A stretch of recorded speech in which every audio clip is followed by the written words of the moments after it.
KPAI apresiasi kinerja Pansus Anak. Pansus CMJT tertarik pengembangan bisnis PT Jatim Graha Utama. Komisi A meminta penataan aset lahan di KIK tak munculkan polemik.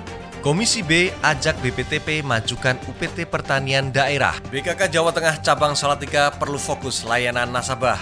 Pekerja migran Indonesia mendapat sorotan dari Komisi E DPRD Provinsi Jawa Tengah. Hai Dulur Jateng, apa kabar hari ini? Selama beberapa menit ke depan, Parlemen Inframe akan menemani Anda dengan rangkaian informasi kegiatan DPRD Provinsi Jawa Tengah. Saya Priscila Chandra. Dan saya Esther Lambang. Dan inilah Parlemen Inframe selengkapnya.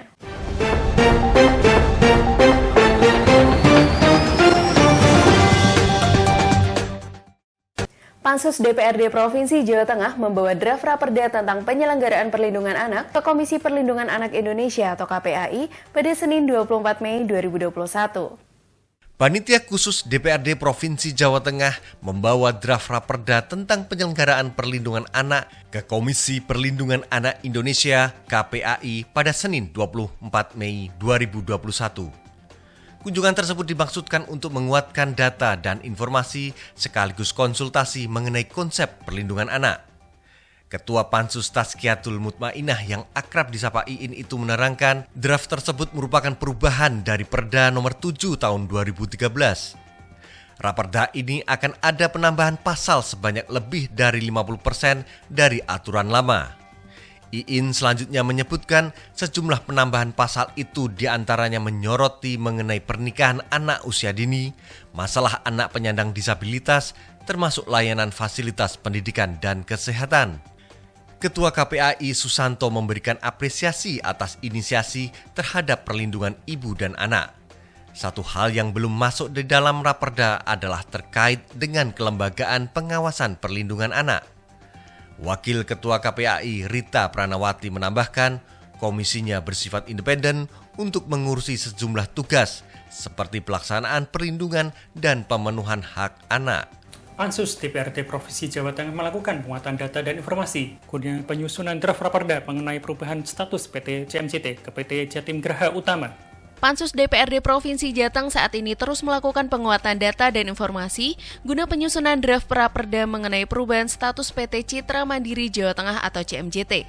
Dalam hal ini dipilihlah PT Jatim Graha Utama sebagai perusahaan daerah milik Pemprov Jatim untuk mendapatkan informasi dalam hal pengembangan usaha.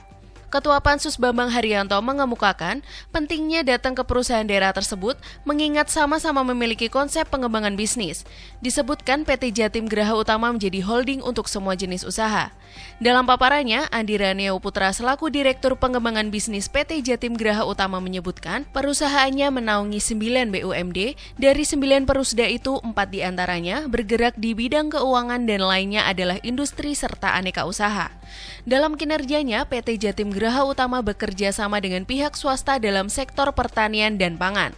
Selain itu, ada juga dana hibah dari pemerintah provinsi dalam pengembangan di berbagai bidang bisnis.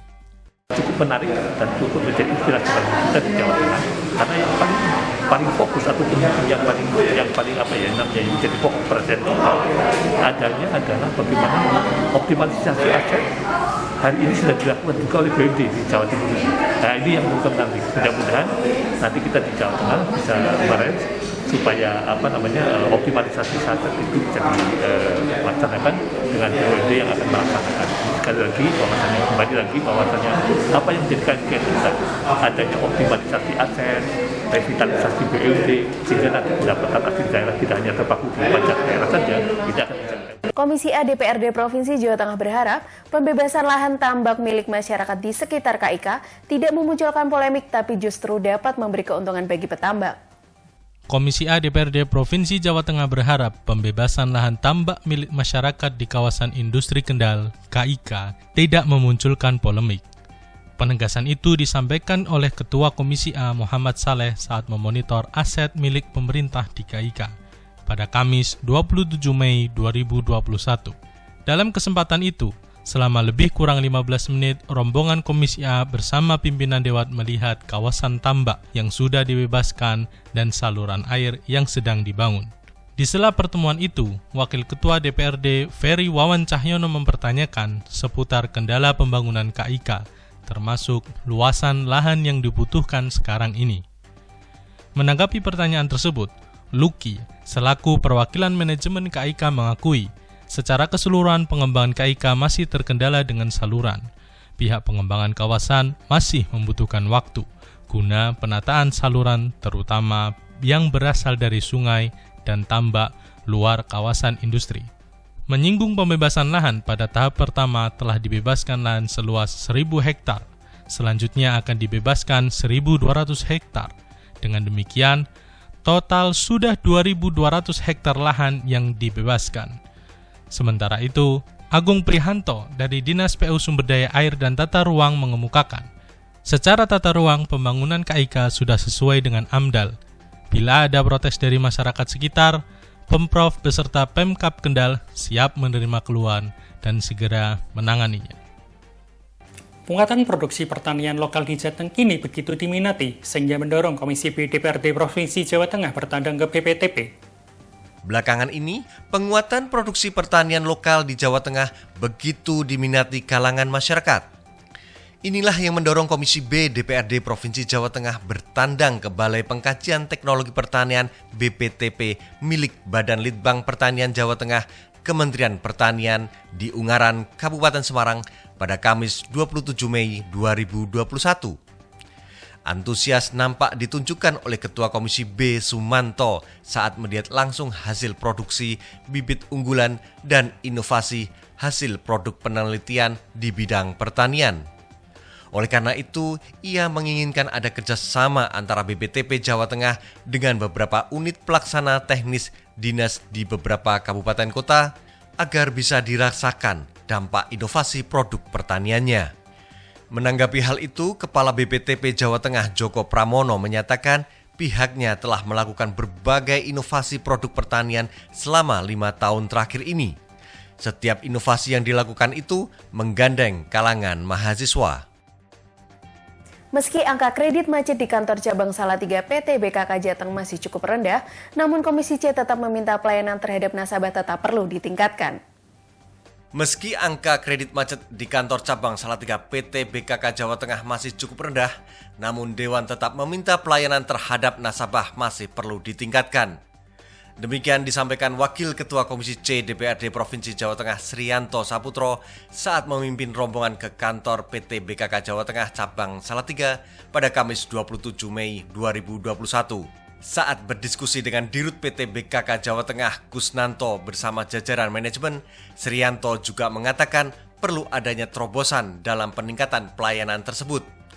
Senada anggota Komisi C, Padmasari Mestika Jati menyarankan BKK Jawa Tengah bisa membangun sistem teknologi informasi sehingga memudahkan pelayanan nasabah.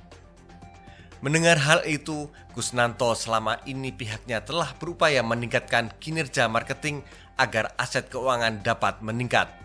Salah satu upaya tersebut seperti kerjasama dengan sejumlah perusahaan dalam hal pembayaran.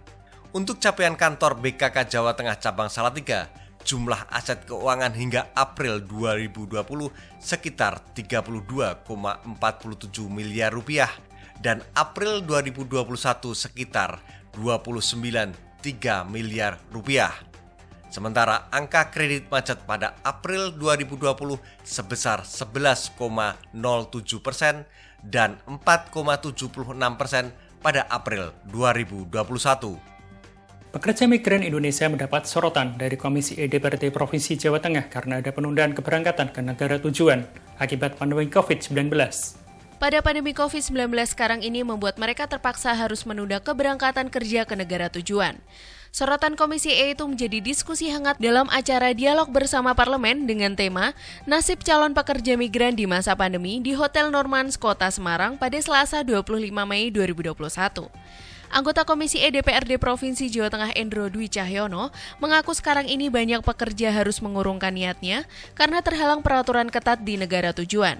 Di samping itu, ia menginginkan adanya koordinasi antara beberapa pihak untuk menegosiasi agar negara tujuan bisa membuka peluang bagi tenaga migran agar bekerja kembali. Senada, Kepala Dinas Tenaga Kerja dan Transmigrasi Jawa Tengah Sakinah Roselasari selalu memberikan perhatian dan dukungan terhadap pekerja migran agar bisa berkarya kembali. Disnaker Trans sendiri telah membuat pelatihan kewirausahaan untuk para pekerja migran terdampak pandemi sebagai alternatif untuk mencari nafkah. Sementara, Kepala BP2MI Beni Rahmadani menilai sulitnya akses masuk ke negara tujuan migran itu karena permasalahan vaksin yang belum merata di Indonesia yang ditambah dengan faktor penanganan COVID-19. Ditambah, banyak yang tidak mempunyai kemampuan bahasa asing yang mumpuni. Saya berkomitmen akan memperjuangkan agar para calon pekerja mendapatkan vaksin COVID-19 untuk berangkat ke negara tujuan. Kepada teman-teman calon pekerja migran Indonesia harus tetap semangat, kedepankan protokol kesehatan, jangan menyepelekan, agar kita bisa selamat melalui pandemi ini. Saya Priscila Chandra. Dan saya Esther Lambang. Terima kasih atas perhatian Anda. Salam Berlian TV. Aspiratif, informatif.